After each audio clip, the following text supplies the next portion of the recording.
ನಮಸ್ಕಾರ. ನಿಮ್ಮೆಲ್ಲರಿಗೂ ಈ ಆನ್ಲೈನ್ ತರಗತಿಗೆ ಸ್ವಾಗತ.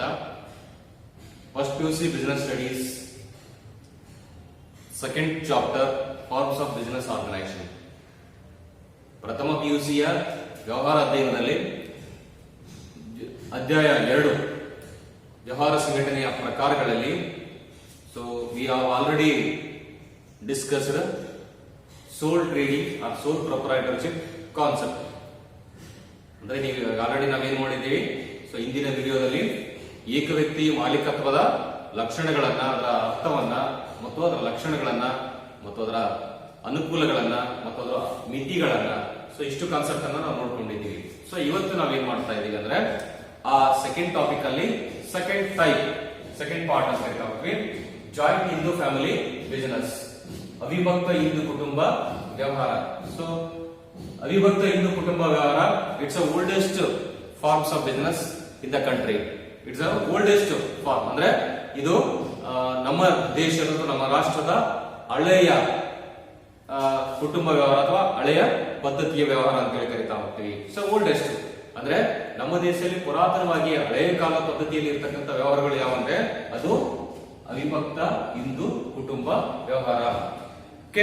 ಇವುಗಳನ್ನ ಸಾಮಾನ್ಯವಾಗಿ the business owned and carried by the family. ಈ ಬಿಸಿನೆಸ್ ಅನ್ನ ನಡೆಸ್ತಕ್ಕಂಥವ್ರು, ಈ ಬಿಸಿನೆಸ್ ನ ಮಾಲೀಕತ್ವ ಹೊಂದಿರತಕ್ಕಂಥವ್ರು ಫ್ಯಾಮಿಲಿ ಅಂದ್ರೆ ಇಲ್ಲಿ ಕುಟುಂಬ. ಆ ಕುಟುಂಬ ಏನ್ ಮಾಡುತ್ತೆ, ಆ ಬಿಸಿನೆಸ್ ನ ಪೂರ್ತಿಯಾಗಿ ತಾನೇ ನೋಡ್ಕೊಳ್ಳುತ್ತೆ. ಆ ಬಿಸಿನೆಸ್ ನ ಪೂರ್ತಿ ವ್ಯವಹಾರ ಅವರ ಕೈಯಲ್ಲಿರುತ್ತೆ. ಓನರ್, ಆ ಬಿಸಿನೆಸ್ ನ ಓನರ್ ಕೂಡ ಅವರೇ, ಆ ಬಿಸಿನೆಸ್ ನ ರನ್ ಮಾಡ್ತಕ್ಕಂಥವ್ರು ಕೂಡ ಅವರೇ. ಹಾಗಾಗಿ ಇದು ಓಲ್ಡೆಸ್ಟ್ ಫಾರ್ಮ್ ಅಂತೇಳಿ ಕರಿತಾ ಹೋಗ್ತೀವಿ. ಸಾಮಾನ್ಯವಾಗಿ it governs by the Hindu law. Hindu ಅವಿಭಕ್ತ ಕುಟುಂಬದ ಕಾನೂನು ಪ್ರಕಾರ ಅಂದ್ರೆ ಹಿಂದೂ ಲಾ ಅಂತೇಳಿ ನಾವು ಕರಿತಾ ಹೋಗ್ತೀವಿ. ಅಂದ್ರೆ ಸಾಮಾನ್ಯವಾಗಿ ಅತ್ಯಂತ ವಿಶಿಷ್ಟ ರೀತಿಯಲ್ಲಿ ಕಂಡು ಬರ್ತಕ್ಕಂಥ ಈ ಬಿಸಿನೆಸ್ ಅನ್ನ ಹಿಂದೂ ಲಾ ಅಂತೇಳಿ, ಅಂದ್ರೆ ಈ ಹಿಂದೂ ಕಾನೂನು ಪ್ರಕಾರ ಇವುಗಳನ್ನ ಪ್ರಾರಂಭ ಮಾಡ್ತಾ ಹೋಗ್ತಾರೆ. ಇವುಗಳನ್ನ ಸಾಮಾನ್ಯವಾಗಿ ನಾವೆಲ್ಲಿ ಕಾಣ್ತೀವಿ ಅಂದ್ರೆ ನಮ್ಮ ದೇಶದಲ್ಲಿ ಮಾತ್ರ ಕಾಣ್ತಕ್ಕಂಥದ್ದು. ವಿದೇಶಗಳಲ್ಲಿ ಕಾಮನ್ ಆಗಿ ಕಡಿಮೆ, ಸಾಕಷ್ಟು ಕಡಿಮೆ. ನಮ್ಮ ದೇಶದಲ್ಲಿ ಈ ಓಲ್ಡೆಸ್ಟ್ ಫಾರ್ಮ್ ಆಫ್ ಬಿಸಿನೆಸ್ ಗಳು ನಮ್ಮ ಕಣ್ಣಿಗೆ ಕಾಣ್ತಕ್ಕಂಥದ್ದು. ಇವುಗಳನ್ನ ಕಾನೂನು ರೀತಿಯಲ್ಲಿ ಸ್ಥಾಪನೆ ಮಾಡ್ತಕ್ಕಂಥದ್ದು. ಇವುಗಳು ಇಲ್ಲೊಂದು ಕೊಟ್ಟಿದ್ದಾರೆ. ಈ ವ್ಯವಹಾರದ ಸದಸ್ಯತ್ವ ಆಧಾರವಾಗಿದೆ, ಸತತ 3 ತಲೆಮಾರಿನಿಂದ ಈ ವ್ಯವಹಾರ ಸದಸ್ಯರಾಗಲು ಸಾಧ್ಯವಿದೆ ಅಂತ ಕರಿತಾಗ್ತೀವಿ. 3 ತಲೆಮಾರು ಅಂದ್ರೆ ಸಾಮಾನ್ಯವಾಗಿ the membership in the business is birth in particular family and the 3 success generation can be members in the business. ಅಂದ್ರೆ 3 ತಲೆಮಾರುಗಳಿಂದ ಕೂಡಿರ್ತಕ್ಕಂಥ ಒಂದು ಫ್ಯಾಮಿಲಿಯನ್ನ, ಬಿಸಿನೆಸ್ ಅಲ್ಲಿ ಇರ್ತಕ್ಕಂಥವ್ರು ನಾವು ಹೇಳ್ತೀವಿ ಹಿಂದೂ ಅವಿಭಕ್ತ ಕುಟುಂಬ ಅಂತ ಹೇಳಿ ಕರಿತಾ ಹೋಗ್ತೀವಿ. ಅಂದ್ರೆ ಆ ವ್ಯವಹಾರದಲ್ಲಿ ಕಂಡು ಬರ್ತಕ್ಕಂಥ ಹಿಂದೂ ಅವಿಭಕ್ತ ಕುಟುಂಬದ ಸದಸ್ಯರು ಅಂತ ಹೇಳಿ ಕರಿತಾ ಹೋಗ್ತೀವಿ.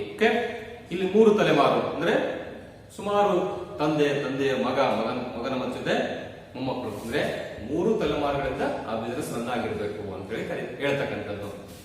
ಇನ್ನು ಇದರಲ್ಲಿ ಇಡೀ ಬಿಸಿನೆಸ್ ಅನ್ನ ಕಂಟ್ರೋಲ್ ಮಾಡತಕ್ಕಂಥವ್ರು ಯಾರು ಅಂತ ಕೇಳಿದ್ರೆ, ಇಡೀ ಬಿಸಿನೆಸ್ ಅನ್ನ ನಡೆಸ್ತಕ್ಕಂಥವ್ರು ಯಾರು? The business controlled by the joint Hindu family business controlled by head of the family. ಅಂದ್ರೆ ಹಿಂದೂ ಅವಿಭಕ್ತ ಕುಟುಂಬದ ಹೆಡ್ ಯಾರಿದ್ದಾರೆ, ಅವರು ಯಾರು? ಹಿರಿಯ ವ್ಯಕ್ತಿ, ಓಲ್ಡೆಸ್ಟ್ ಪರ್ಸನ್. ಆ ಫ್ಯಾಮಿಲಿಯ ಅತ್ಯಂತ ಹಿರಿಯ ವ್ಯಕ್ತಿ ಏನಾಗಿರ್ತಾನೆ, ಇಡೀ ಬಿಸಿನೆಸ್ ಅನ್ನ ಕಂಟ್ರೋಲ್ ಮಾಡ್ತಾನೆ. ಅವನಿಗೊಂದು ಹೆಸರು ಕೂಡ ಇದೆ, ನೇಮ್. ಏನಂತ ಕರಿತೀವಿ? ಈಸ್ ಎ ಕರ್ತ. ಅಂದ್ರೆ ಕನ್ನಡದಲ್ಲಿ ಕೂಡ ಕರ್ತ ಅಂತ ಕರಿತೀವಿ, ಇಂಗ್ಲಿಷ್ ಕೂಡ ಕರ್ತ ಅಂತ ಹೇಳಿ ಕರಿತಾ ಹೋಗ್ತೀವಿ. ಅವನ ಹೆಸರೇನು? ಕರ್ತ ಅಂತ ಹೇಳಿ ಕರಿತಾ ಹೋಗ್ತೀವಿ. ಇಲ್ಲಿ ಏನು ಹೇಳೋದಕ್ಕೆ ಅರ್ಥ ಆಗಲ್ಲ. ಇನ್ನು ಉಳಿದಿರೋ ಫ್ಯಾಮಿಲಿಯ ಸದಸ್ಯರು ಕೋ ಪರ್ಸನರ್ಸ್. ಆಲ್ ದ ಮೆಂಬರ್ಸ್ ನಾವೇನಂತೀವಿ, ಇನ್ನುಳಿದಿರೋ ಫ್ಯಾಮಿಲಿಯ ಸದಸ್ಯರೆಲ್ಲರೂ ಅಥವಾ ಫ್ಯಾಮಿಲಿ ಇರತಕ್ಕಂಥವರೆಲ್ಲರೂ ಕೋ ಪರ್ಸನರ್ಸ್ ಅಂದ್ರೆ ಸಹ ಪಾಲುದಾರರು ಅಂತ ಹೇಳಿ ಕರಿತಾ ಹೋಗ್ತೀವಿ. ಇಡೀ ಫ್ಯಾಮಿಲಿಯ ಬಿಸಿನೆಸ್ ಕಂಟ್ರೋಲ್ ಅಥವಾ ನಿಯಂತ್ರಣ ಮಾಡ್ತಕ್ಕಂಥವ್ರು ಯಾರು? ಕರ್ತ, ಓಲ್ಡೆಸ್ಟ್ ಪರ್ಸನ್. ಅಂದ್ರೆ ಆ ಮನೆಯ ಹಿರಿಯ ವ್ಯಕ್ತಿ, ಆ ಬಿಸಿನೆಸ್ ಹಿರಿಯ ವ್ಯಕ್ತಿ ಅಂತ ಹೇಳಿ ಕರಿತಾ ಹೋಗ್ತೀವಿ.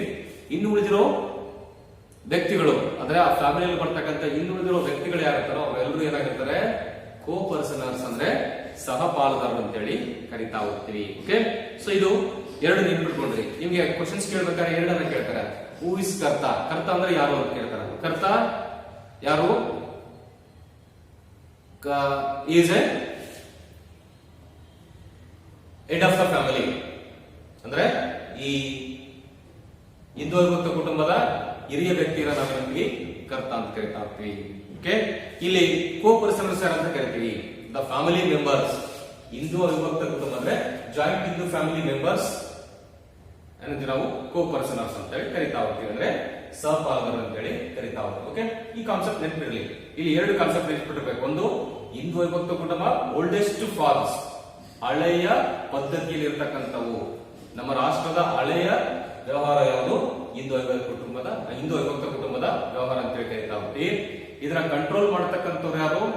ಕರ್ತ. ಓಕೆ, ಇಲ್ಲಿ ಬರ್ತಕ್ಕಂಥ ಕುಟುಂಬದ ಎಲ್ಲಾ ಸದಸ್ಯರು ಮೆಂಬರ್ಸ್ ಏನಾಗಿರ್ತಾರೆ? ಅವರು ಕೋ ಪರ್ಸನರ್ಸ್ ಆಗಿರ್ತಾರೆ. ಈ ಮೂರು ಕಾನ್ಸೆಪ್ಟ್ ಅನ್ನ, ಮೂರು ಪಾರ್ಟ್ ಅನ್ನ ದಯವಿಟ್ಟು ನೆನಪಿಟ್ಕೊಂಡಿರಿ. ಓಕೆ, ಸೊ ಇದರಲ್ಲಿ ಫ್ಯೂಚರ್ಸ್ ಏನ್ ಬರ್ತವೆ ನೋಡ್ತಾ ಹೋಗೋಣ. ಪಾಯಿಂಟ್ ಫ್ಯೂಚರ್ಸ್ ಅಲ್ಲಿ ಫಸ್ಟ್ ಪಾಯಿಂಟ್ ಫಾರ್ಮೇಶನ್, ಸ್ಥಾಪನೆ. ಹಿಂದೂ ವಿಭಕ್ತ ಕುಟುಂಬ ಪ್ರಾರಂಭ ಮಾಡೋದಕ್ಕೆ ಕನಿಷ್ಠ ಇಬ್ಬರು ವ್ಯಕ್ತಿಗಳು ಇರಬೇಕು. ಅದು ವಂಶ ಪಾರಂಪರ್ಯವಾಗಿ ಆ ವ್ಯಕ್ತಿಗಳು ಬಂದಿರಬೇಕು, ಅಂದ್ರೆ ಅದೇ ಕುಟುಂಬದಲ್ಲಿ ಹುಟ್ಟಿರಬೇಕು. ಇಬ್ಬರು ವ್ಯಕ್ತಿಗಳು ಅಟ್ಲೀಸ್ಟ್ ಏನಾಗಿರ್ಬೇಕು? ಕನಿಷ್ಠ ಇಬ್ಬರು ಅದೇ ಕುಟುಂಬದ ವ್ಯಕ್ತಿಗಳಿಂದ ಅದು ಪ್ರಾರಂಭ ಆಗಿರ್ಬೇಕು ಅನ್ನೋದು. ಇಲ್ಲಿ the joint in the family business, there should be at least 2 members in the family. At least 2 members in the family, ಆ ಫ್ಯಾಮಿಲಿಯ ಇಬ್ಬರು ವ್ಯಕ್ತಿಗಳಾಗಿರ್ಬೇಕು. Okay, the business does not require any agreement. Joint Hindu family business does not require any agreement, ಅಂದ್ರೆ ಈ ಹಿಂದೂ ವಿಭಕ್ತ ಕುಟುಂಬದಲ್ಲಿ ಯಾವುದೇ ರೀತಿಯ ಒಪ್ಪಂದದ ಅವಶ್ಯಕತೆ ಇಲ್ಲ. ಒಪ್ಪಂದದ ಅವಶ್ಯಕತೆ ಇಲ್ಲಿ ಬರೋದಿಲ್ಲ. ಯಾಕೆಂದ್ರೆ ಅವ್ರೇನಾಗಿರ್ತಾರೆ? ಬೈ ಬರ್ತ್ ಫ್ಯಾಮಿಲಿಯಿಂದಾನೇ ಅವ್ರೇನಾಗಿರ್ತಾರೆ? ಬಿಸ್ನೆಸ್ ಅನ್ನು ಸ್ಟಾರ್ಟ್ ಮಾಡಿರ್ತಾರೆ. ಹಾಗಾಗಿ ಅಗ್ರಿಮೆಂಟ್ ಅವಶ್ಯಕತೆ ಇರೋದಿಲ್ಲ. ಓಕೆ, ಇಲ್ಲಿ ಬೈ ಬರ್ತ್ ಇಂದಾನೆ ಇಲ್ಲೇನಾಗುತ್ತೆ? ಮೆಂಬರ್ಸ್ ಆಗ್ತಾ ಹೋಗ್ತಾರೆ. ಈ ಫ್ಯಾಮಿಲಿಯಲ್ಲಿ ಯಾರು ಹುಟ್ಟುತ್ತಾರೋ ಅದ ಬಿಸ್ನೆಸ್ ಅಲ್ಲಿ ಆ ಫ್ಯಾಮಿಲಿಯಲ್ಲಿ ಬರ್ತಕ್ಕಂಥ ವ್ಯಕ್ತಿ ಸ್ಟಾರ್ಟಿಂಗ್ ಇಂದಾನೆ ಒಂದು ಮಗು ಹುಟ್ಟಿದ್ರು ಕೂಡ ಆ ಮಗು ಕೂಡ ಏನಾಗಿರುತ್ತೆ? ಆ ಬಿಸ್ನೆಸ್ ಮೆಂಬರ್ ಆಗಿರುತ್ತೆ, ಸದಸ್ಯ, ಪಾಲುದಾರ ಆಗಿರ್ತಾರೆ. ಅವನ್ನ ಕೋ ಪರ್ಸನ್ಸ್ ಅಂತ ಕರಿಬಹುದು. ಓಕೆ, ಅದನ್ನ ನೆನಪಿಟ್ಕೊಂಡ್ರಿ. ಒಂದು, the formation of business at least 2.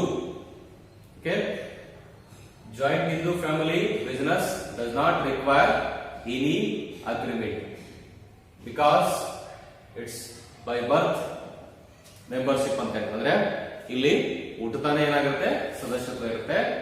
ಇಲ್ಲಿ ಅಗ್ರಿಮೆಂಟ್ ಏನು ಒಪ್ಪಂದದ ಅವಶ್ಯಕತೆ ಇರೋದಿಲ್ಲ. ಇಲ್ಲಿ ಕನಿಷ್ಠ ಇಬ್ಬರು ವ್ಯಕ್ತಿಗಳು ಈ ಬಿಸ್ನೆಸ್ ಅನ್ನು ಪ್ರಾರಂಭ ಮಾಡೋದಕ್ಕೆ ಅದೇ ಬಿಸ್ನೆಸ್ ಅಂದ್ರೆ ಅದೇ ಫ್ಯಾಮಿಲಿಯ ಬಿಸ್ನೆಸ್, ಅದೇ ಫ್ಯಾಮಿಲಿಯ ವ್ಯಕ್ತಿಗಳಾಗಿರ್ಬೇಕು ಅನ್ನೋದು ಇಲ್ಲಿ ಕಾನ್ಸೆಪ್ಟ್ ಅಲ್ಲಿ ಬರ್ತಕ್ಕಂಥದ್ದು. ಓಕೆ, ಸೆಕೆಂಡ್ ಪಾರ್ಟ್ ನೋಡ್ತಾವ. ಸೆಕೆಂಡ್ ಪಾರ್ಟ್ ಲಯಬಿಲಿಟಿ, ಹೊಣೆಗಾರಿಕೆ.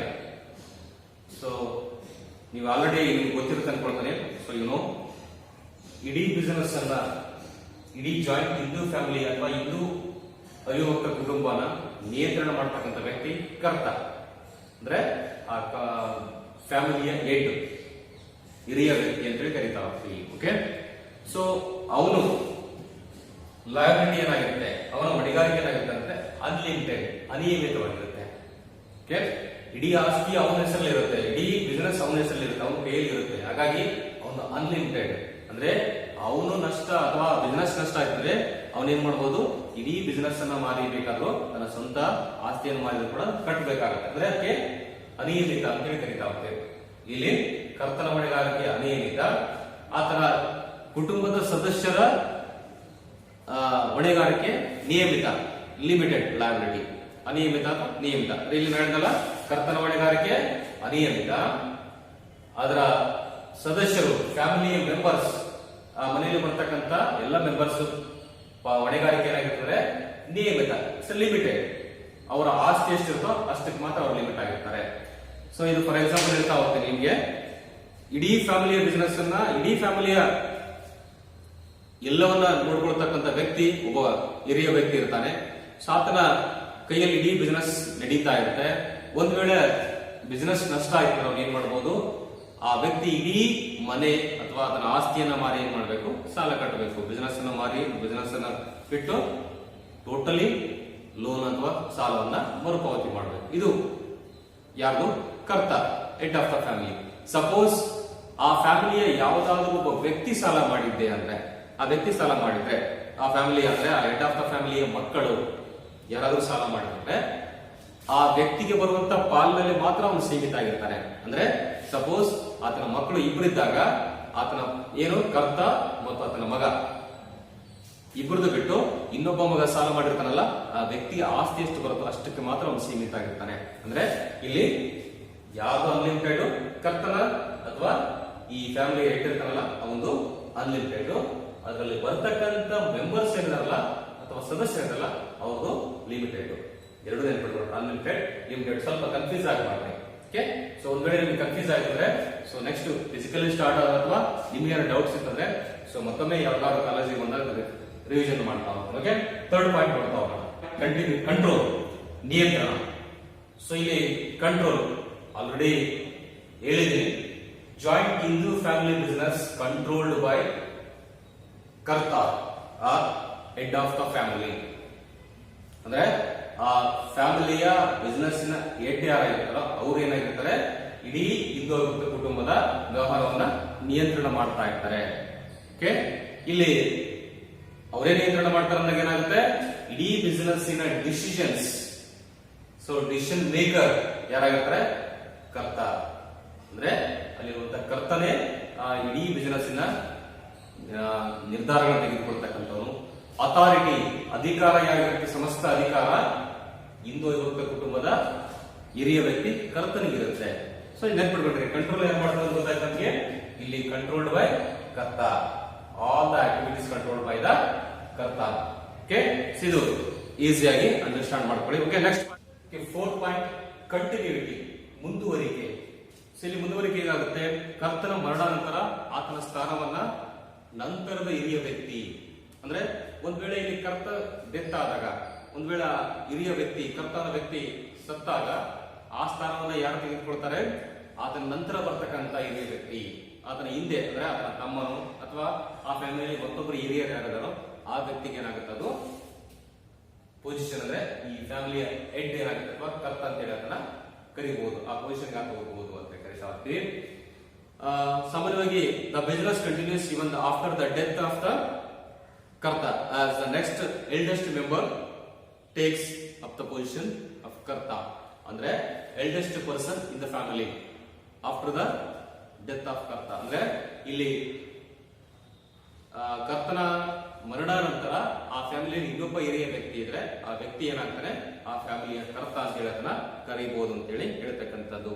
ಸೊ ಇಲ್ಲಿ ಕಂಟಿನ್ಯೂಟಿ, ಇಲ್ಲಿ ಕರ್ತ ಸತ್ತ ನಂತರ ಏನಾಗ್ತಾ ಇದೆ, ಆ ಬಿಸಿನೆಸ್ ಕಂಟಿನ್ಯೂಟಿ ಆಗ್ತಾ ಇದೆ. ಮತ್ತೊಬ್ಬ ವ್ಯಕ್ತಿ ಏನಾಗ್ತಾನೆ, ಕರ್ತ ಅಂತ ಹೇಳಿ ಕರೆದು ಆ ಬಿಸಿನೆಸ್ ಅನ್ನ ಕಂಟ್ರೋಲ್ ಮಾಡಪ್ಪ, ಆ ಬಿಸಿನೆಸ್ ಅನ್ನು ನಡೆಸ್ತಾ ಇದ್ದಾರೆ. ಅಂದ್ರೆ ಇಲ್ಲಿ ಒಂದು ಅಬ್ಸರ್ವೇಷನ್ ಮಾಡ್ತಾ ಹೋಗಿ, ಏಕ ವ್ಯಕ್ತಿ ವ್ಯಾಪಾರಿ ಸಂಸ್ಥೆಯಲ್ಲಿ ಏನ್ ಮಾಡ್ತಾ ಇದೆ ಅಂದ್ರೆ ನಿರಂತರ ಅಥವಾ ಕಂಟಿನ್ಯೂಟಿ ಏನಾಗ್ತಾ ಇತ್ತು, ಅಲ್ಲಿ ಆ ವ್ಯಕ್ತಿ ಡೆತ್ ಆದ್ರೆ ಅಥವಾ ಇನ್ಸಾಲ್ವೆನ್ಸಿ ಅಥವಾ ದಿವಾಳಿ ಆದ್ರೆ ಅಲ್ಲಿ ಆ ಬಿಸಿನೆಸ್ ಏನಾಗ್ತಾ ಇತ್ತು, ಕ್ಲೋಸ್ ಆಗ್ತಾ ಇತ್ತು. ಬಟ್ ಇಲ್ಲಿ ಏನಾಗ್ತಾ ಇದೆ, ಹಿಂದೂ ವಿಭಕ್ತ ಕುಟುಂಬದಲ್ಲಿ ಕಂಟಿನ್ಯೂಟಿ ಆಲ್ರೆಡಿ ಹೇಳಿದ್ರಲ್ಲ, ಆ ಕರ್ತ ಸತ್ತ ನಂತರ ಆತನ ಹಿಂದೆ ಅಥವಾ ಆತನ ನಂತರ ಬರ್ತಕ್ಕಂಥ ಹಿರಿಯ ವ್ಯಕ್ತಿ ಏನಾಗ್ತಾನೆ, ಈ ಬಿಸಿನೆಸ್ ಅನ್ನ ರನ್ ಮಾಡ್ತಾ ಹೋಗ್ತಾನೆ ಅಂತ ಹೇಳ್ತೀನಲ್ಲ.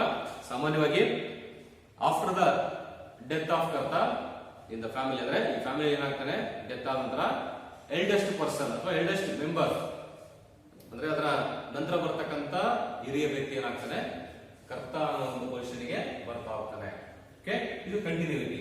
ಲಾಸ್ಟ್ ಪಾಯಿಂಟ್ ನೋಡ್ತಾ ಹೋಗೋಣ. ಪಾಯಿಂಟ್ ಮೈನರ್ ಮೆಂಬರ್ಸ್, ಅಪ್ರಾಪ್ತ ಸದಸ್ಯರು. ಸೊ ಇಲ್ಲಿ ನೆನ್ಪಿಟ್ಕೊಂಡ್ರಿ, ಯಾವಾಗಲೂ ಹುಟ್ಟಿದ ತಕ್ಷಣ ಕೆಲವೊಂದು ಬಿಸಿನೆಸ್ ಗಳಲ್ಲಿ ಅಥವಾ ಬಿಸಿನೆಸ್ ಮೆಂಬರ್ಸ್ ಆಗಕ್ಕೆ ಸಾಧ್ಯ ಇಲ್ಲ. ಅಂದ್ರೆ ಅವರಿಗೆ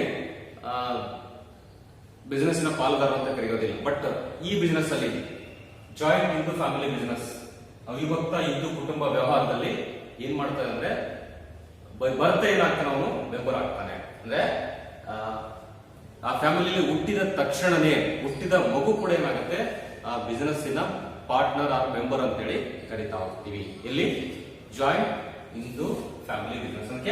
ಮೈನರ್ ಕೂಡ ಇಲ್ಲಿ ಏನಾಗ್ತಾನೆ, ಅಪ್ರಾಪ್ತರು ಕೂಡ ಏನಾಗ್ತಾರೆ, ಇಲ್ಲಿ ಸದಸ್ಯರಾಗ್ತಾರೆ. ಎಲ್ಲಿ, ಜಾಯಿಂಟ್ ಹಿಂದೂ ಫ್ಯಾಮಿಲಿ ಬಿಸಿನೆಸ್ ಅಲ್ಲಿ. ಸಾಮಾನ್ಯವಾಗಿ ಇಲ್ಲಿ ಹಿಂದೂ ವಿಭಕ್ತ ಕುಟುಂಬದಲ್ಲಿ ಹುಟ್ಟಿದ ಮಗು ಕೂಡ ಏನಾಗುತ್ತೆ ಮೆಂಬರ್ಸ್ ಅಂತ ಹೇಳಿ ಕರಿತಾ ಹೋಗ್ತೀವಿ. ಕ್ಯಾಶುವಲ್ ನೆನಪಿಕೊಳ್ತಾ ಹೋಗಿ, ಯಾಕಂದ್ರೆ ಇದು ಫ್ಯಾಮಿಲಿ ಬಿಸಿನೆಸ್. ಏಕ ವ್ಯಕ್ತಿ ವ್ಯಾಪಾರಿ ಅಂದ್ರೆ ಅದು ಒಂದು ಸ್ವಂತ ಬಿಸಿನೆಸ್ ಆಗಿದೆ. ಅದರಲ್ಲಿ ನೀವು ಪಾರ್ಟ್ನರ್ಶಿಪ್, ನೆಕ್ಸ್ಟ್ ಪಾರ್ಟ್ನರ್ಶಿಪ್ ಬರುತ್ತೆ. ಪಾರ್ಟ್ನರ್ಶಿಪ್ ಅಲ್ಲಿ ಏನಾಗುತ್ತೆ, ಅಲ್ಲಿ ಪಾರ್ಟ್ನರ್ಸ್ ಇರ್ತಾರೆ. ಅಲ್ಲಿ ಅಪ್ರಾಪ್ತ ಪಾಲುದಾರರು ಅಥವಾ ಅಪ್ರಾಪ್ತ 18 ವರ್ಷಕ್ಕಿಂತ ಕೆಳಗಿರ್ತಕ್ಕಂಥ ಯಾವುದೇ ವ್ಯಕ್ತಿ ಏನಾಗೋದಿಲ್ಲ, ಅಲ್ಲಿ ಪಾಲುದಾರರಾಗಿ ಬರೋದಿಲ್ಲ. ಬಟ್ ಆದ್ರೆ ಜಾಯಿಂಟ್ ಇನ್ ಫ್ಯಾಮಿಲಿ ಬಿಸಿನೆಸ್ ಅಲ್ಲಿ ಆ ಫ್ಯಾಮಿಲಿಯಲ್ಲಿ ಹುಟ್ಟಿರ್ತಕ್ಕಂಥ ಮಗು, ಅವತ್ತಿನ ಸ್ಥಿತಿಯಲ್ಲಿ ಹುಟ್ಟಿರ್ತಕ್ಕಂಥ ಮಗು, ಅವತ್ತೇ ಹುಟ್ಟಿರ್ತಕ್ಕಂಥ ಮಗು ಏನಾಗುತ್ತೆ, ಆ ಫ್ಯಾಮಿಲಿಯ ಮೆಂಬರ್ ಆಗಿ ಅದು ಜಾಯಿನ್ ಆಗುತ್ತೆ. ಅಂದ್ರೆ ಮೆಂಬರ್ ಅಂತ ಹೇಳಿ ಕರಿತಾ ಹೋಗ್ತೀವಿ. ಆ ಫ್ಯಾಮಿಲಿಯ ಸದಸ್ಯರಾಗಿ ಆ ಮಗುವನ್ನು ಕೂಡ ಕರೀಬಹುದು. ಅದಕ್ಕೆ ಹುಟ್ಟಿದ ತಕ್ಷಣನೇ ಏನಾಗುತ್ತೆ, ಇಲ್ಲಿ ಆ ಫ್ಯಾಮಿಲಿಯ ಮೆಂಬರ್ ಅಂತ ಹೇಳಿ ಕರಿತಾ ಹೋಗ್ತೀವಿ. ಓಕೆ, ಸೊ ಅರ್ಥ ಆಗಿದೆ ಅನ್ಕೊಳ್ತೀನಿ. ಅರ್ಥ ಆಗಿಲ್ಲ ಅಂದ್ರೆ ವಿಡಿಯೋ ಕಮೆಂಟ್ ಬಾಕ್ಸ್ ಅಲ್ಲಿ ಏನ್ ಅರ್ಥ ಆಗಿಲ್ಲ, ಯಾವ ಕಾನ್ಸೆಪ್ಟ್ ಅರ್ಥ ಆಗಿಲ್ಲ ಅಂತ ಹೇಳಿ, ಅದು ನಾನು ನಿಮ್ಗೆ ಇನ್ನೊಂದ್ಸರಿ ಅದರ ಡೌಟ್ಸ್ ಅನ್ನ ಕ್ಲಾರಿಫೈ ಮಾಡ್ತೀನಿ. ವಿಡಿಯೋನ ಕೊನೆವರೆಗೂ ನೋಡಿ, ಯಾಕಂದ್ರೆ ನಾವು ಇಷ್ಟು ಎಫರ್ಟ್ ಆಗಿ ನಿಮ್ಗಾಗಿನೇ ವಿಡಿಯೋ ಮಾಡ್ತಾ ಇರ್ತೀವಿ. ಸೊ ಅಷ್ಟು ಕಂಪ್ಲೀಟ್ ಆಗಿ ವಿಡಿಯೋ ಕೊನೆವರೆಗೂ ನೋಡಿ. ಡೌಟ್ಸ್ ಇದ್ರೆ ಕೇಳಿ, ನಿಮ್ಗೇನಾದ್ರು ಸಮಸ್ಯೆಗಳಿದ್ರೆ ಅವುಗಳಿಗೆ ನಾವು ಸ್ಪಂದಿಸ್ತಾ ಹೋಗ್ತೀವಿ. ಓಕೆ, ಎಲ್ರಿಗೂ ಶುಭವಾಗ್ಲಿ. ಸೊ ಮುಂದಿನ ವಿಡಿಯೋದಲ್ಲಿ ಮತ್ತೆ ನಿಮ್ಮನ್ನ ನಾನು ಭೇಟಿ ಆಗ್ತೀನಿ. ವಿಡಿಯೋನ ಸಬ್ಸ್ಕ್ರೈಬ್ ಮಾಡಿ, ಶೇರ್ ಮಾಡಿ, ಲೈಕ್ ಮಾಡಿ. ಇನ್ನೊಬ್ಬರಿಗೆ ಏನು ಈ ವಿಡಿಯೋ ಕಮೆಂಟ್ ಬಾಕ್ಸ್ ಅಲ್ಲಿ ಏನಾದ್ರು ಡೌಟ್ಸ್ ಇದ್ರೆ ಕೇಳಿನಲ್ಲ, ಕೇಳಿದ ನಂತರ ಯಾರಿಗಾದ್ರೂ ಡೌಟ್ಸ್ ಇದ್ರೆ ಶೇರ್ ಮಾಡ್ತಾ ಹೋಗಿ. ಓಕೆ, ಎಲ್ರಿಗೂ ಶುಭವಾಗ್ಲಿ.